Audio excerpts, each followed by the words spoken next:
पौराणिक युग में शांतनु नामक एक सिद्ध साधु थे। उनकी पत्नी भी एक सिद्ध धर्मपरायण नारी थी। कहानी उस समय की है जब शांतनु और उनकी पत्नी बहुत वृद्ध हो चुके थे और उनकी आंखों की रोशनी भी चली गई थी। इन दोनों का एक पुत्र था जिसका नाम था श्रवण कुमार। श्रवण कुमार बहुत ही सरल स्वभाव का व्यक्ति था। माता पिता के लिए उसके मन में बहुत प्रेम एवं श्रद्धा थी। वो दिन रात अपने माता पिता की सेवा करता था। अपने माता पिता का बच्चों की तरह लालन पालन करता था। उसके माता पिता भी स्वयं को गौरवशाली महसूस करते थे और अपने पुत्र को दिन रात हजारों दुआएं देते थे। कई बार दोनों एक दूसरे से कहते थे कि हम कितने धन्य हैं कि हमें श्रवण जैसा मातृभक्त पुत्र मिला, जिसने स्वयं के बारे में ना सोचकर अपना पूरा जीवन वृद्ध नेत्रहीन माता पिता की सेवा में लगा दिया। इसकी जगह कोई अन्य होता तो विवाह के बाद केवल स्वयं का हित सोचता और बूढ़े नेत्रहीन माता पिता को कहीं छोड़ आता और खुशी से अपना जीवन व्यतीत करता। जब यह बात श्रवण ने सुनी तो उसने माता पिता से कहा कि मैं कुछ भी भिन्न नहीं कर रहा हूँ, यह मेरा कर्तव्य है। जब मैं छोटा था तब आपने मुझे इससे भी ज़्यादा अच्छा जीवन दिया और अब मुझे यह सौभाग्य प्राप्त है कि मैं आपकी सेवा करूँ। आप दोनों जो भी इच्छा रखते हैं मुझसे कहें, मैं उन्हें अवश्य पूरी करूँगा। तब शांतनु और उनकी पत्नी कहते हैं, पुत्र श्रवण, हम दोनों की आयु बहुत हो चुकी है। अब जीवन का कोई भरोसा नहीं है। किसी भी समय हमारी आंखें बंद हो सकती है। ऐसे में हमारी एकमात्र इच्छा है, हम तीर्थ यात्रा करना चाहते हैं। क्या तुम हमारी यह इच्छा पूरी कर सकते हो? श्रवण कुमार अपने माता पिता के चरणों को पकड़कर अत्यंत प्रसन्नता से कहता है, हाँ पिताश्री, यह तो मेरे लिए परम सौभाग्य की बात होगी कि मैं आप दोनों की इच्छा पूरी करूं। श्रवण अपने माता पिता को तीर्थ करवाने हेतु एक कावड़ तैयार करता है, जिसमें एक तरफ शांतनु एवं दूसरी तरफ उनकी पत्नी बैठती है और कावड़ के डंडे को अपने कंधे पे लाद कर यात्रा शुरू करता है। उसके हृदय में माता पिता के प्रति इतना स्नेह है कि उसे उस कावड़ का लेश मात्र भी भार नहीं लगता है। अपने पुत्र के इस कार्य से माता पिता का मन प्रसन्नता से भर उठता है और वे पूरे रास्ते अपने पुत्र श्रवण को दुआएं देते चलते हैं।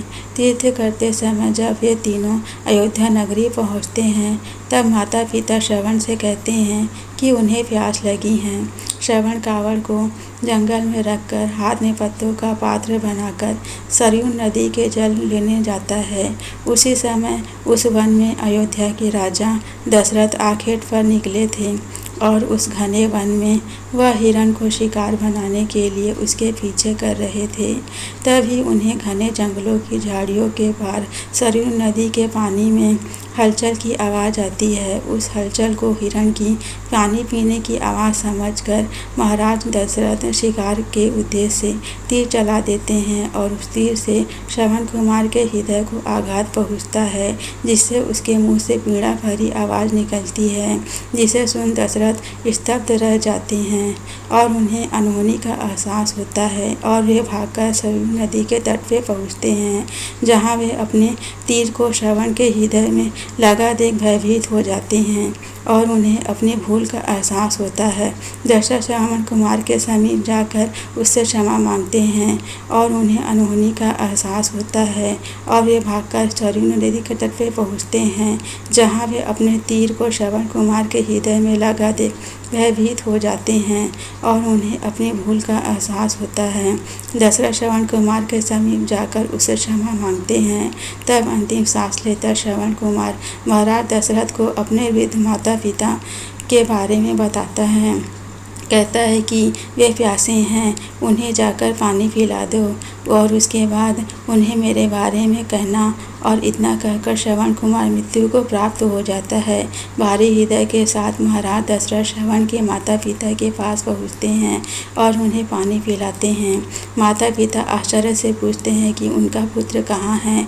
वे भले ही नेत्रहीन है पर वे दोनों अपने पुत्र को आहट से ही समझ लेते हैं। माता पिता के प्रश्नों को सुन महाराज दशरथ उनके चरणों में गिर जाते हैं और बीती घटना को विस्तार से कहते रहते हैं। पुत्र की मृत्यु की खबर सुनकर माता पिता रोने लगते हैं। दशरथ से उन्हें अपने पुत्र के पास ले जाने को कहते हैं। महाराज दशरथ कावड़ उठाकर दोनों माता पिता को श्रवण के शरीर के पास ले जाते हैं। माता पिता बहुत जोर जोर से विलाप करने लगते हैं। उनके विलाप को देखकर महाराज दशरथ को अत्यंत ग्लानि का आभास होता है और वे अपनी करनी की क्षमा याचना करते हैं। लेकिन दुखी पिता शांतनु महाराज दशरथ को श्राप देते हैं कि जिस तरह मैं शांतनु पुत्र वियोग में मरूंगा, उसी तरह तुम भी पुत्र वियोग में मरोगे। इतना कहकर दोनों माता पिता अपने शरीर को त्याग मृत्यु को प्राप्त हो जाते हैं। दशरथ महाराज श्राप मिलने से अत्यंत व्याकुल हो जाते हैं और कई वर्षों बाद जब उनके पुत्र राम का राज्याभिषेक होता है, तब माता कैकेयी के वचन के कारण राम, सीता और लक्ष्मण को 14 वर्ष का वनवास स्वीकार करना पड़ता है।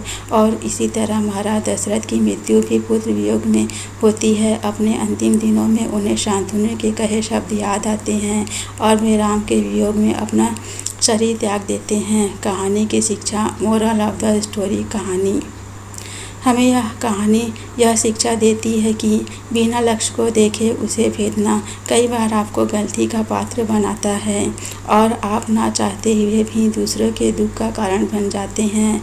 यह थी श्रवण कुमार की कहानी। अपने माता पिता भक्ति के कारण ही श्रवण कुमार पुराणों में जीवित हैं।